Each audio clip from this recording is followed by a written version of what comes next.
Hey, you guys, this is Josh with Homesteading Family, and today we're going to be talking weeds, specifically 6 steps you can take to control and eliminate weeds in your garden.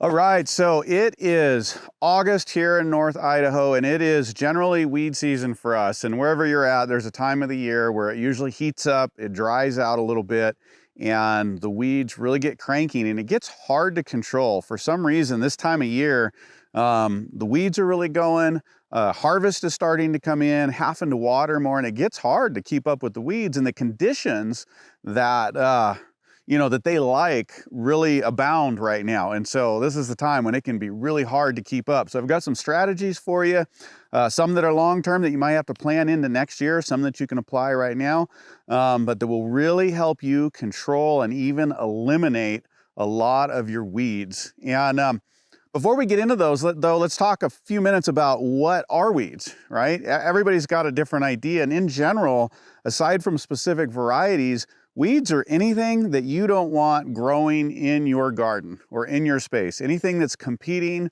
or getting in the way of what you're trying to grow.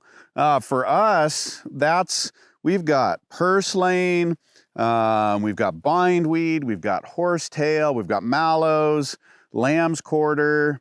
Those are a lot of the common ones. You're gonna have different ones in your area, but whatever they are, they're generally something, right, that you don't want in your garden. You don't want it competing with your vegetables. But here's the deal. Weeds are a natural part of the system, of the natural system. They're there, they have a function. And so before we talk about eliminating them, we really want to understand, why are they there? What are they doing? And they're really God's way in creation of taking care of damaged soil, of a damaged environment. Weeds are generally annuals that are coming up. They come up in harsh conditions, when it's hot, when it's dry, and they're there to restore the system. They're hardy and they're tough, and they're a problem for us because they're competitive. They're able to survive in the worst conditions, and they're coming up because they're trying to cover the ground. They're trying to protect the soil. They're bringing up nutrients and actually dying back every year in the natural system and slowly building topsoil. So they have a real purpose in the natural system. But in our gardens, we don't see them as having any purpose. They're a problem. And so we want to turn this problem into a solution. So I've got six, can I count on my fingers? 6 methods that will really help you reduce them, eliminate a lot of them, and over time, the first year you could reduce your weeds by 50 to 75%, and over a few years by 90%, to where it's really a light weed load. But it takes some forward thinking, it takes some long-term strategies along with day-to-day work. So let's dive into those now. All right, so method number 1 is a long-term strategy, and it's going to change the way you garden if you're not doing this already. And that is to go to a low, or even better, no-till system. You got to stop turning your soil over every year. Every bit of soil has got seed in it, and it goes down into the layers. It's got those weed seeds. They're there. They're waiting for the right conditions to pop up. And so every time we turn them over, you're bringing new seeds to the top. So if you're tilling your garden every year, you may have eliminated all the weeds the year before, however you've done it, but then you go and you turn that soil over, and you're bringing those seeds back to the top, and they're gonna be there, and they're gonna germinate when the conditions are right. And so you wanna go to a no-till system like we've done here. We've got these 30-inch raised beds. Now, last year was our first year on this property, and the soil was very compact, and it had very low organic matter in it. So that was definitely a time for tilling, for loosening up the soil, for turning in some organic matter to get things started. And we had a lot of weeds. But this year, having not tilled everything, having just covered the beds last year with compost and mulch, which we'll get to in a minute, having not turned the soil over this year, just that fact alone reduced our weeds at least 50%, and then the mulching, which we'll get into in a minute, added to that. But just doing that alone, we're not bringing new seeds to the top, okay? It's also extremely beneficial for your soil ecology in your garden to be building soil up and building topsoil, not constantly turning it in. So that's strategy number one. You got to stop turning your soil every year because you're just working against yourself. You're working against the natural system by continually bringing those seeds to the surface where they're ready to germinate when the conditions are right. Number two, and these are in order of importance, all right? You're gonna stop tilling. Next thing you need to do is mulch your soil, cover your soil. Everywhere in nature, except for a desert, you're gonna see that natural systems cover the soil. They don't leave bare dirt, whether it's the prairies with grasses laying down or dying, or the forests that are dropping leaf litter on the ground. It is always covering the soil, building topsoil. That's the way nature works, and that's what we want to try to mimic in the garden. And so I left a patch here for you guys as an example. If you see here on the left, this is a row of thick weeds, and I left bare ground this year. I did not cover it. I did not do anything to it. And you can see it's filled in, and that's what nature does. That's actually good. That's the natural system at work, and it is restoring the soil. It's bringing up nutrients. It's creating organic matter where this would die back and would actually create a mulch and be improving the soil over time. But we don't want this in the garden, right? This is going to get in here and compete with things. I've got bindweed growing up the sides of the tunnel here, and a bunch of stuff is about to go to seed. So I'm going to cut all this down, and we'll talk about that again in a few minutes. But look over to the left side, and you can see where in this raised bed where we mulched. I did not till this bed this year. Last year I put it to rest. We put compost on it and we mulched it, and it's been sitting here ever since. And we just planted the corn, and look at that difference down the road. I mean, that's really a 95% difference. There are a few weeds coming in there, and I have pulled a couple out over the season, but that's a 90 to 95% difference just by not tilling and mulching the soil. So right there, look what you've eliminated in your workload and in the competition and your problem with weeds, just applying these two things. Okay, so strategy number three is to plant densely and quickly. So you can see in this row right here, we've got carrots, 3 rows of carrots as a primary crop. And then we've planted some cilantro in here in the middle and some spinach in the middle that we're going to start to harvest out as the carrots mature. And so we're actually using that natural system of covering the ground to outcompete the weeds in this case. So this bed was planted late. We didn't plant this until, almost July. And so it was one of the raised beds. We hadn't tilled it. We had left it mulched. And when it came time to plant, we pulled the mulch aside into the rows and planted our seed, kept it well watered so that everything would get up quickly. And so we have several forces at work. First, we didn't till the soil over. Second, we kept it mulched in that early season where some of those early season weeds come up, so they just didn't come up. And then we got a crop in here and we got it planted very densely. And so that outcompetes the weeds. There have been a few in here, and there's a couple I saw as I was walking through, and I'll pull them out. But again, we've reduced the weed load here by 90%. I've had to do very little work in this bed. And so you can do some research on companion planting and look how you can combine crops to plant them very close together and actually create a living cover of things you want to harvest to outcompete the weeds. Okay, so strategy number 4 is very similar, but that is cover cropping. That's growing crops that aren't necessarily your harvest crops, but crops that you're going to grow to cover the soil and create some beneficial elements. So one of those would be growing those in place so that if you've got a dormant bed or you're between plantings or it's early spring or late fall going into winter and you want to create a living mulch, you can grow a cover crop, something like peas and oats. If you want to look that up, that's a whole discussion. But you can grow that as a cover crop, and that will take the place of the weeds. Those will grow up quickly, they'll shade the soil, and they'll slow down the conditions and outcompete the weeds. And along with that, you're actually building organic material and bringing nitrogen to your soil. So you're combining a whole lot of functions there, and that is a great strategy for between crops, or for, depending on your season, you know, ending the season once you've harvested, and you can put those cover crops in, let them die back for the winter, and prepare for spring. So cover cropping, that's strategy number 4, and a great way to intermittently deal with weeds. Okay, so those first 4 strategies are really your bigger long-term strategies, and particularly those first 3 are going to do the bulk of the work for you, to where we've eliminated anywhere from 75 to 90% of the weeds, and you haven't even gotten out there and had to start weeding yet. I just think that's really cool. I don't know about you, but that saves me a lot of time in the garden.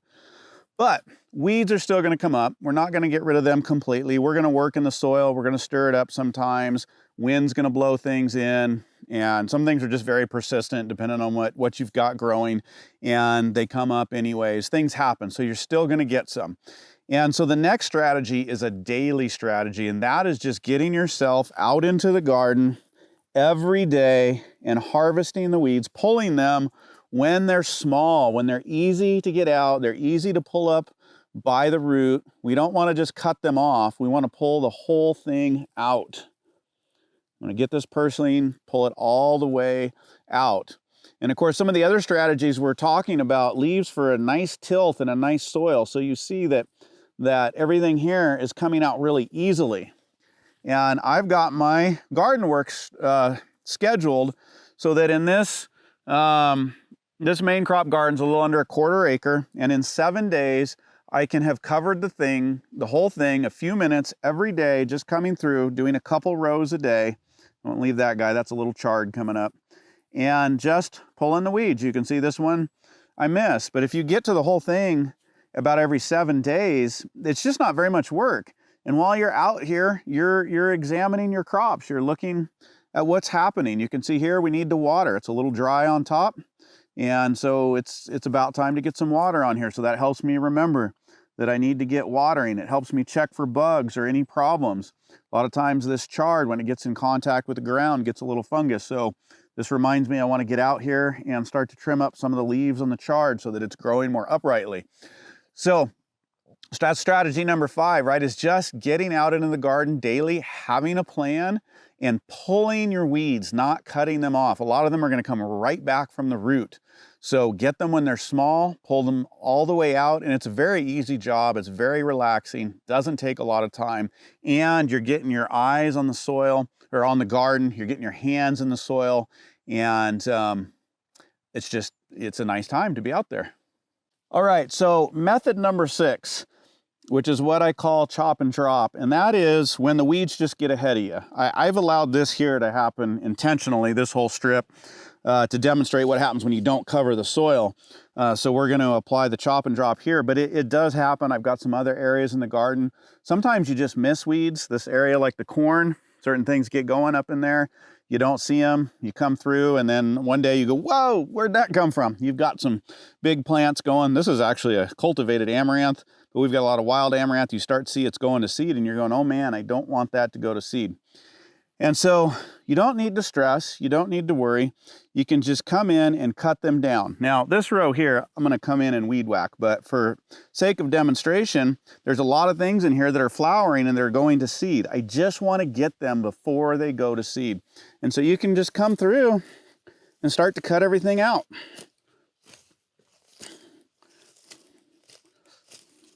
And it's a big area, you know, it's a lot of work if it's an area like this. But again, if we've done all our other work and we haven't allowed this to happen just by not tilling, then you're going to have a lot less work. And let's look at an area like that. So here's another area that I let go. Weeds have gotten big. A lot of times, you know, this is in the path. A lot of times it's happening in the middle of your plants. You don't want to just pull them up. Here, it's not a problem in the pathway. So I can just pull this grass up. Again, because the way we're treating the soil and mulching, it comes up very easily. But if it's mixed in with your plants, you can just come and take these and cut them down and cut them up. It's not going to seed yet. It's getting close, but it's not there.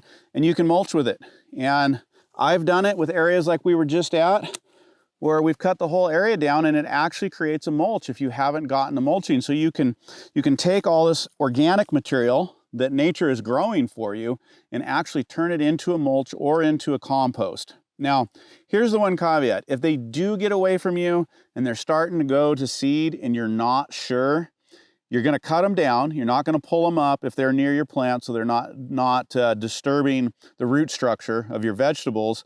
Cut them down. If you're worried about the seeds have gotten too mature, then eliminate them. Take them out and either burn them or learn how to thermal compost, where you can heat it up enough that it will render the seeds inviable and they won't re-sprout. So that's method number 6. That's chop and drop. You apply those 6 things, learning how to count here, you're drastically going to reduce your load work on weeding, and you're going to eliminate a lot of the weeds. And you do this for a few years in a row. We're only at year 2 here, and we've seen at least a 75% decrease. Year 3 and 4, it's going to be even less. Okay, so those are the core strategies that I use throughout the season and within my garden that eliminate a lot of the weeds and help me control the ones that do come up. But you may not be right in the middle of a system like this. It might take you time to develop one. You may have some things that are really hard to control. So there are a few other strategies that I want to talk about. I can't demonstrate them, but you can take your garden rows. One strategy is to cover them before you plant your crop, several weeks before you're going to plant your crop, and cover your rows in a black plastic or tarp or landscape cloth. And what that's going to do is it's going to heat things up. And you can even do this early in the season because it will warm the soil up. It will cause all of those seeds near the surface to germinate and sprout, but then by leaving them there, it's going to overheat them, it's going to smother them, and it's going to kill them. So a lot of market gardeners use that strategy. It's a great way to go. If you know you've got a large infestation, you're trying to get ahead of it before you get your crop in, that can be a great strategy. That's to prevent them before the season gets going. Another one, if they get up and going, you could use the tarps to smother them. Once they're already up and going, you can kill them that way, depending on how much time you have. If you don't have a lot of time, you can also come in and burn them with a propane or a butane torch and burn them in place and then move forward with your garden season. So those are 2 other great strategies. Now, I realize that I have not talked about weeding tools and hose and an innumerable amount of different types of tools for weeding. I just don't use them very much. With the system that I apply, I don't need them. All these things that have I explained to you, I rarely need to get a hoe out. I rarely need to get a cultivator out. I just don't need them. So yes, there's a lot of good tools that are out there that are good for weeding. Most of them cut the weeds off. I want to either stop them from growing or I want to pull them out when they're very, very small, because when you cut them off, if you just hoe them, most of them are going to come right back. They've got a root structure and you're going to continue to fight with them. So they're out there, but that's why I'm not talking about them or demonstrating them here. They are very, very last resort. I rarely use them.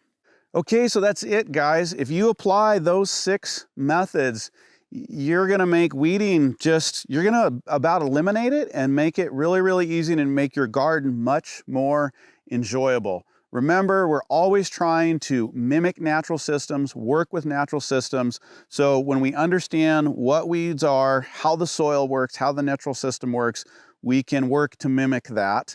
And we start to turn problems into solutions. Hope you guys have a great rest of your garden season, great harvest season. I'll see you soon.